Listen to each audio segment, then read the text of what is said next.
کی پس منظر وہ کیا ہے، وہ یہ ہے کہ نبی کریم صلی اللہ علیہ وسلم چونکہ سفر کے مہینے میں بیمار ہو گئے، یہ بات درست ہے، آقا علیہ الصلوۃ والسلام سفر کے مہینے میں بیمار ہو گئے تھے، تو پھر لوگوں نے تصور باندھ لیا کہ بھائی ہمارے نبی جو اس مہینے میں آپ کا بیمار ہونا، تو یہ مہینہ ہی منحوس ہے۔ پھر تصور جو دور جاہلیت ایک دفعہ گزرا ہو، پھر اس کے اثرات تھوڑی دیر رہتے ہیں، ٹھیک ہے نا۔ ایک وقت جو اتنا عرصہ جہالت میں گزر گیا، جہالت میں، تو پھر اس کے تھوڑے بہت اثرات تو رہتے ہیں نا، چاہے اسلام کا غلبہ ہو گیا ہو، لیکن پھر بھی وہ جراثیم جو رہتے ہیں۔ تو آقا علیہ الصلوۃ والسلام بیمار پڑ گئے، تو اس وجہ سے لوگوں نے یہ تصور باندھ لیا کہ یہ مہینہ منحوس ہے۔ اور پھر اس کی دوسری وجہ ہے کہ اس مہینے میں جو لوگ تھے نا، وہ زمانہ جاہلیت کے لوگ، وہ جنگ و جدال کرتے تھے، اور قتل و غارت گری کرنا، لوٹ مار کرنا اس مہینے میں زیادہ ہوتی ہے، اور پھر لوگوں نے تصور باندھ لیا کہ یہ مہینہ ہی منحوس ہے، اور آفات و بلیات کا مہینہ ہے، اور نقصان کا مہینہ ہے، کہ اس میں اچھائی تو کوئی ہو نہیں رہی،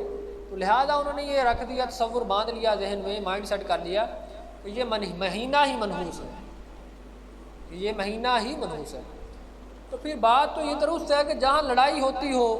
فساد پھیلتا ہو، جس گھر میں بھی 24 گھنٹے لڑائی ہونی ہے، نہ اللہ کا ذکر ہونا، نہ اللہ کی یاد ہونی، تو وہاں تو پھر رحمت آنی نہیں ہے، تو پھر وہاں فساد ہی پھیلنا ہے۔ تو پھر بندہ سوف تصور مانتا پھر کہ بھائی دن منحوس ہے، مہینہ منحوس، سال منحوس، نہیں، یہ آپ کے اپنے اعمال ہی کا نتیجہ ہے۔ بات سمجھ آئی؟ تو اللہ نے تو فرمایا نا قرآن مجید میں کہ الا بذکر اللہ تطمئن القلوب، کہ بے شک خبردار یہ جان لو کہ اللہ کے ذکر سے ہی دلوں کو سکون ملتا ہے، ٹھیک ہے نا، یہ اللہ فرماتا ہے۔ اور پھر ہاروت و ماروت جو دو فرشتے اللہ نے نازل کیے تھے نا بابل کے مقام پر، بابل کی جگہ پر، اس خطے میں، تو وہ جو ہاروت و ماروت کے جو فرشتے تھے دو، وہ ایک کا نام ہاروت تھا، دوسرے کا نام ماروت، تو تب وہ جادوگری کا دور دورہ تھا جب انہیں اللہ نے نازل کیا۔ تو جب اللہ نے نازل کیا تو پھر وہ لوگ جو تھے نا، وہ بڑے اچھے تھے فرشتے دو، اور لوگوں نے ان کے پاس آنا اور پھر اپنی قسمت کے حال معلوم کرنا اور غیب کی خبریں معلوم کرنا، کہ بھئی بڑے ہی اچھے معلوم ہوتے ہیں، نیکی کی اور اچھائی کی تبلیغ کرتے ہیں یہ دو بندے۔ تو ان سے پھر وہ لوگ اپنی غیب کی خبریں معلوم کرتے تھے، وہ خبریں بتا دیتے تھے، لیکن پھر ساتھ منع بھی کرتے تھے کہ بھائی یہ نہ پوچھو ہم سے، یہ بات اچھی نہیں ہے، ٹھیک ہے نا۔ تو یہ بھی تاریخی اس کا پس منظر ہے۔ اب پھر آگے چلتے ہوئے، بعض لوگ تو جو سفر کے بارے میں اچھا تصور رکھتے ہیں نا، وہ تو اسے سفر خیر بھی کہتے ہیں، سفر خیر، اور بعض جگہ پہ آپ نے لکھا ہوا پڑھا ہوگا سفر المظفر، عموماً نیوز پیپر کے اوپر بھی لکھا ہوتا ہے، اخبار کے پہ سفر المظفر، اور مظفر کہتے ہیں کامیاب، کامیابی کو اور بلندی کو، عظمت کو مظفر کہتے ہیں، ظفر کہتے ہیں، ٹھیک ہے نا، ظفر کہتے ہیں کامیابی کو، اور مظفر یعنی کامیاب ہونے والے کو، یعنی سفر المظفر کامیابی کا مہینہ، ٹھیک ہے نا۔ اور پھر جو دعوت اسلامی والے ہیں نا، وہ تو کہتے ہیں کہ اسے ماہ رضا، کیونکہ اس ماہ میں امام محمد رضا خان بریلوی ان کا وصال بھی ہوا نا، تو وہ اس ماہ کو تو ماہ رضا بھی کہتے ہیں دعوت اسلامی والے۔ یہ اچھا تصور انہوں نے رکھا ہے نا، کیونکہ جب کوئی اللہ کا بندہ اس دنیا میں آتا ہے نا،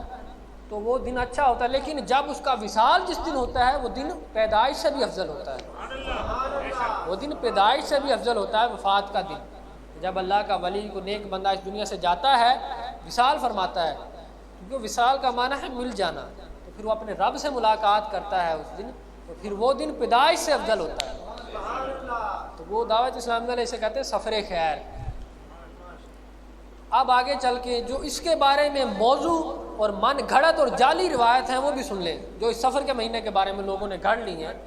جعلی من گھڑت اور موضوع روایت۔ موضوع روایت اسے کہتے ہیں روایت کہ گھڑنے والی روایت کو،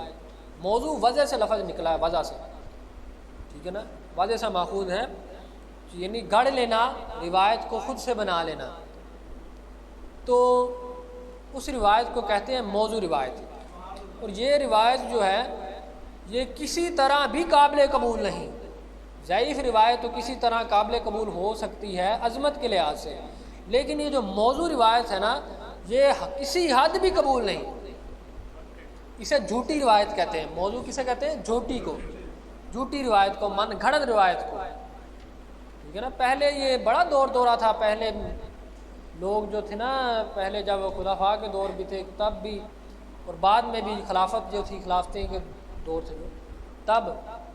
بعض جو علماء کرام تھے وہ اپنے حکام کو خوش کرنے کے لیے اور حکمرانوں کو موضوع اور من گھڑت روایتیں نکالتے تھے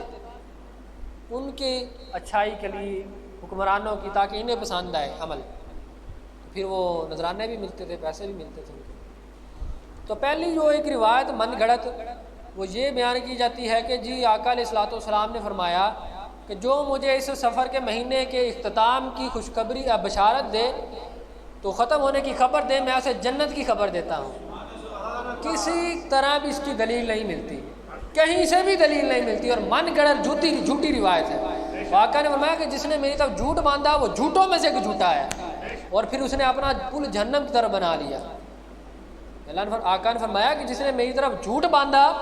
جھوٹی روایت میری طرف منسوب کی، تو وہ اپنا ٹھکانہ جہنم میں بنا لے، اور پھر وہ جھوٹوں میں سے ایک جھوٹا ہے، اور یہ روایت جھوٹی ہے۔ جو یہ کہے کہ آقا نے فرمایا کہ جو مجھے سفر کے مہینے کے ختم ہونے کی بشارت دے میں اسے جنت کی بشارت دیتا ہوں، یہ جھوٹی روایت ہے۔ اور پھر جو یہ کہتے ہیں کہ بھائی نبی کریم صلی اللہ علیہ وسلم سفر میں بیمار ہو گئے تھے اور 27 دن بیمار رہے، یہ بھی من گھڑت روایت ہے، من گھڑت اور جعلی ہے۔ حالانکہ اس کا تاریخی پس منظر دیکھا جائے تو آقا کی مرض تو طوالت پکڑ گئی تھی سفر کے آخر میں، اور پھر آگے ربیع الاول میں آپ کا وصال ہو گیا، ٹھیک ہے نا۔ تو آگے چل کے ٹائم بہت مختلف